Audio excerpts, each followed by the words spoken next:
میں اپنی ساری قوم کو پھر سے یہ پیغام دینا چاہتا ہوں کہ میں آخری سانس تک اس ظلم کے نظام کا مقابلہ کروں گا. جب تک میرے ملک میں حقیقی آزادی نہیں آئی میں اس کی جد و جہد کروں گا. جو مرضی کر لیں, جیلوں میں ڈالیں, جو مرضی کریں, دھمکیاں دیں.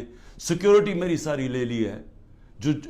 جو میرا سیکیورٹی کا جو چیف تھا کرنل آصف, وہ غائب ہوا ہے. جو گاڑیاں تھیں, جو سیکیورٹی کی 2 گاڑیاں ساتھ جاتی تھیں, ان کو پولیس اٹھا کے لے گئی ہے. یہاں سارا جو ہمارے ساتھ جو احمد نیازی جو بھی لوگ تھے سب چھپے ہوئے ہیں کیونکہ ان کے اوپر ایف آئی آرز کر دی ہیں.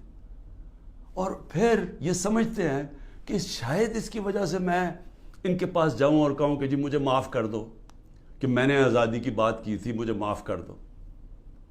اور میں آپ قوم کو بھی کہنا چاہتا ہوں, کبھی نہ اس نظام کو قبول کرنا. جس دن آپ نے اس کے سامنے اپنا سر جھکا دیا آپ کا کوئی مستقبل نہیں رہے گا پاکستان میں. پاکستان زندہ باد.